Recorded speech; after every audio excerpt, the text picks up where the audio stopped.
बिस्मिल्लाहिर्रहमानिर्रहीम। अस्सलाम वालेकुम दोस्तों, उम्मीद है आप खैरियत से होंगे। जहां मुल्क में पाकिस्तान में एस्टेब्लिशमेंट और इमरान खान हुकूमत के मामलात बिगड़ रहे हैं, वहीं नून लीग और एस्टेब्लिशमेंट के मामलात में बहुत बेहतरी आ रही है। क्या डील हो रही है और 2022 क्यों धमाका खेज साबित होने वाला है? नवाज शरीफ साहब ने वापसी का फैसला किया है, वो कब वापस आएंगे, बहुत अहम तफसीलात है, वो आप दोस्तों के साथ शेयर करते हैं और साथ साथ ये बताते हैं कि मुस्तकबिल का जो जायचा बनाया गया है, सियासी जायचा बनाया गया है, नक्शा खींचा गया है इन हाउस तब्दीली के हवाले से, इस हुकूमत को फारिग करने के हवाले से, आखिर वो क्या फार्मूला तय हुआ है। जो दोस्त पहली बार हमारे चैनल पे हैं वो चैनल को सब्सक्राइब कीजिए, बेल आइकन का बटन लाजमी क्लिक कीजिए ताकि आपको नोटिफिकेशन मिलता रहे। दोस्तों, मामला ये है कि इस्टेब्लिशमेंट के खिलाफ नून लीग बहुत तकरीरें कर रही थी। नवाज शरीफ साहब का जो बयानिया था बहुत जारहाना था, बाकायदा वो दो शख्सियात डीजीआईएसआई और आर्मी चीफ को तनकीद का निशाना बना रहे थे। लेकिन अब जो हालात बने हैं, जो इस्टेब्लिशमेंट और हुकूमत के दरमियान कशीदगी हुई है, तो एक स्ट्रैटेजी के तौर पे, एक हिकमत अमली के तौर पे नून लीग ने यह फैसला किया कि वो जनरल फैज हमीद साहब को अलग करेगी और जनरल कमर जावेद बाजवा साहब आर्मी चीफ को अलग करेगी और फिर दरमियान में अपना रास्ता बनाएगी। और इसमें नून लीग को बहुत ज्यादा कामयाबी हासिल हुई है। बजाहिर लगता यह है कि बहुत कामयाबी हासिल हुई है। बाकायदा लंदन में मामलात को तय किया जा रहा है। नवाज शरीफ साहब ने कुछ डिमांड्स रखी हैं, मुख्तदर हलकों की कुछ डिमांड्स हैं, एस्टेब्लिशमेंट की कुछ डिमांड्स हैं। पहली जो डिमांड थी एस्टेब्लिशमेंट की, बहुत पहले से यह डिमांड थी कि नवाज शरीफ साहब का एंटी एस्टेब्लिशमेंट जो बयानिया है उसमें नरमी लाई जाए, उसको कम किया जाए, उसकी इंटेंसिटी को, उसकी शिद्दत को कम किया जाए, जो कि अब आपको नजर भी आ रहा है कि उसकी शिद्दत कम हो चुकी है। बाकायदा मरियम नवाज साहिबा ने एक शख्सियत जनरल फैज हमीद साहब के खिलाफ एक दरख्वास्त दायर की।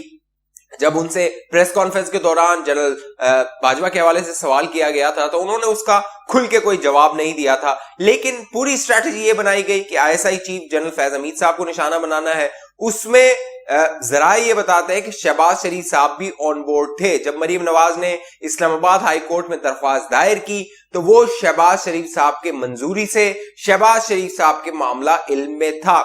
दिलचस्प बात यह है कि जो लंदन में मामला तय हो रहे हैं उसमें नवाज शरीफ साहब जो डिमांड कर रहे हैं वो ये कर रहे हैं कि मार्च में इंतखाबात करवाए जाएं। और क्योंकि नून लीग को ये लगता है, नून लीग की जो पॉलिटिकल असेसमेंट है, जो उन्होंने सियासी नक्शा अपना देखा है, मकबूलियत का जो सर्वे देखा है, उसके मुताबिक नून लीग को ये लगता है, नवाज शरीफ को, शहबाज शरीफ को ये लगता है कि वो 2/3 अक्सरियत इस माहौल में हासिल कर सकते हैं। अगले जो इंतखाबात जल्द अज जल्द होते हैं, अगर 2 साल बाद इंतखाबात होते हैं तो वो बहुत टाइम लगेगा। वो जो 2/3 अक्सरियत वाला माहौल है शायद वो कॉम्प्रोमाइज हो जाए, उसमें कमी पेशी आ सकती है। साथ साथ जो एस्टेब्लिशमेंट की पहले से डिमांड थी कि शहबाज शरीफ साहब को आगे किया जाए, तो अब यह भी फैसला किया है नवाज शरीफ साहब ने कि मुमकिना तौर पे अगर नवाज शरीफ साहब की नाअहली खत्म नहीं होती अगले इलेक्शन से पहले, तो शहबाज शरीफ साहब अगले वजीर आजम होंगे, मरियम नवाज वजीर आजम नहीं होंगी। कैप्टन सफदर साहब ने तो कहा था कि वो बहुत पहले से मरियम नवाज को वजीर आजम देखते हैं, लेकिन नवाज शरीफ साहब ने ये उसूली फैसला किया है कि शहबाज शरीफ साहब अगर वो वजीर आजम नहीं होते तो शहबाज शरीफ साहब पाकिस्तान को लीड करेंगे। और मुक्तदर हल्के भी यही चाहते हैं, क्योंकि पिछले 3 साल में जो मुल्क का हालात हुए हैं, मुल्क की तबाही हुई है, अब हर सियासी जमात ये कह रही है कि कोई सियासी जमात इन हालात में मुल्क का इख्तिदार लेने को तैयार नहीं है। लेकिन शहबाज शरीफ साहब के हवाले से एस्टेब्लिशमेंट को भरोसा है कि वो इन मामलात को संभाल सकते हैं। साथ साथ दिलचस्प बात यह है कि इन हाउस तब्दीली का जो ऑप्शन है उस पर भी गौर किया जा रहा है। यह ऑप्शन भी नवाज शरीफ साहब के सामने रखा गया था, लेकिन नवाज शरीफ साहब इस पर राजी नहीं थे, क्योंकि उन्हें शुबा था कि पीपल्स पार्टी उन्हें धोखा दे सकती है। लेकिन अब जो खुर्शीद शाह साहब हैं उन्होंने एक फार्मूला पेश किया है और वो फार्मूला नवाज शरीफ साहब के सामने रखा गया न। वो फार्मूला ये था कि आप इन हाउस तब्दीली कीजिए, इन हाउस तब्दीली में अगर नून लीग नहीं आना चाहती, पीपल्स पार्टी का वजीर आजम आए और वो अगले चंद दिनों में, यानी अगले 1 हफ्ते में, 1 महीने में असेंबलियों को तहलील कर दे और नए इंतखाबात का ऐलान कर दे कि नए इंतखाबात करवाए जाएंगे। लेकिन इस मामले पर 50% जो शहबाज शरीफ साहब है वो मुत्तफिक हैं। उसकी वजह यह है कि नवाज शरीफ साहब आसिफ अली जरदारी पे भरोसा करने को तैयार नहीं है, क्योंकि पहले जो डील बनाने की कोशिश की जा रही थी वो पीपल्स पार्टी की जानिब से की जा रही थी कि वो सिलेक्टर्स के جو سلیکٹرز ہیں, جو پہلے تو بلاول صاحب نے کہا تھا عمران خان کو سلیکٹڈ ہیں, وہ سلیکٹڈ ہے.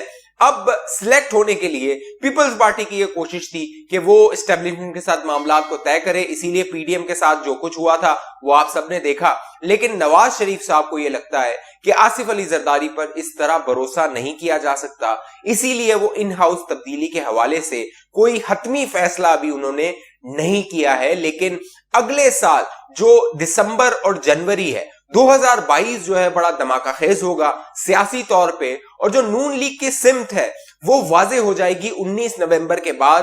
جنرل فیض حمید صاحب جب پشاور چلے جائیں گے اپنی کور سنبھالنے کے لیے, نئے D G I S I آ جائیں گے, تو پھر جو نون لیگ ہے وہ یہ طے کرے گی کہ اس نے اپنا سیاسی مستقبل, سیاسی جو لائے عمل ہے مستقبل کا وہ کیا بنانا ہے, اور جو سیاست میں اداروں کی مداخلت ہے اس حوالے سے نون لیگ واضح طور پہ اپنا کوئی ذہن بنا سکے گی 19 نومبر کے بعد. اسی لیے اب جو جج ارشد ملک کی ویڈیو تھی اس کو ہولڈ پہ ڈال دیا گیا ہے, اس کو روک دیا گیا ہے, کیونکہ اگر وہ ابھی منظر عام پہ آتی تو عدلیہ اور اسٹیبلشمنٹ دونوں کے ساتھ معاملات اور بگڑ سکتے تھے. اور اب جو ماحول بنا ہوا ہے ایک اور, جب D G I S I کا تنازع ہوا تعیناتی کا, اس میں سول ملٹری جو اختلافات تھے وہ سامنے آئے. اب تحریک لبیک کے جو معاملات سامنے آئے اس میں بھی سول ملٹری اختلافات کھل کر سامنے آئے کہ جنرل باجوہ صاحب کہہ رہے تھے مذاکرات کیجئے, بات کیجئے, لیکن عمران خان کی سوچ تھی کہ ان کے خلاف آپریشن ہونا چاہیے. لیکن جو پریویل کیا وہ اسٹیبلشمنٹ کا بیانیہ کیا, جو جنرل باجوہ کی بات تھی کہ ان سے ساتھ معاملات کو طے کیا جائے, باقاعدہ مفتی منیب الرحمان اور جو مولانا بشیر فاروقی ہیں ان سے ملاقات کے بعد معاملات کو طے کیا گیا. تو نون لیگ کی حکمت عملی واضح ہے کہ اگلے وزیر اعظم شہباز شریف ہوں گے.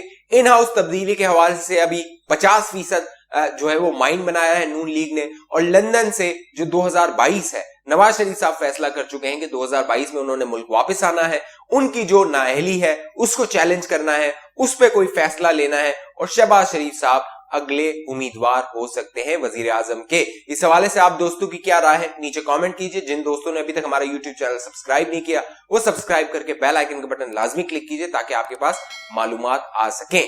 مجھے اجازت دیجیے, اگلی ویڈیو تک کے لیے اپنا خیال رکھیے گا. پاکستان زندہ باد. السلام علیکم.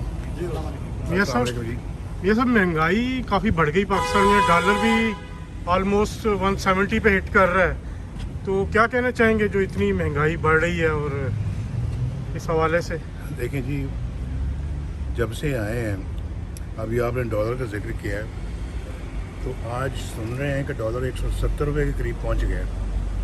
تو اس کا یہ مطلب ہوا کہ تقریباً 60-65 روپیہ ڈالر مہنگا ہوا ہے پچھلے عمران خان کے دور میں. یہ موصوف کہتے تھے کہ 1 روپیہ ڈالر کے مقابلے میں کم ہو تو سمجھیں کہ وزیر اعظم چور ہے. بجلی کا بل بڑھے سمجھو وزیر اعظم چور ہے. آٹے کی قیمت بڑھے سمجھو وزیر اعظم چور ہے. چینی کی قیمت بڑھے سمجھو وزیر اعظم چور ہے. قرضے بڑھے سمجھو وزیر اعظم چور ہے. بھئی اب تو کئی گنا, یعنی کئی چیزوں میں تو 100 گنا قیمتیں بڑھ گئی ہیں. دوائیاں 500 گنا بڑھ گئی ہیں, 500% بڑھ گئی ہیں. اسی طرح سے روٹی, آٹا, بجلی, گیس, دالیں, ہر چیز بے حساب مہنگی ہو گئی ہے. تو یہ تو اب کہتا تھا کہ سمجھو کہ وزیر اعظم چور ہے. آج اس میں بھی یو ٹرن لے رہے ہیں یا موصوف ابھی تک اپنے جو نا اس جملے پہ قائم ہے یا اپنی اسٹیٹمنٹ پہ قائم ہے؟ میں یہ اپنی پاکستانی قوم پہ چھوڑتا ہوں کہ وہ فیصلہ کریں اب چور کون ہے, بلکہ مہا چور کون ہے. تو یہ میں سمجھتا ہوں کہ بہت ایک آنکھیں کھول دینے کے لیے کافی بات ہے.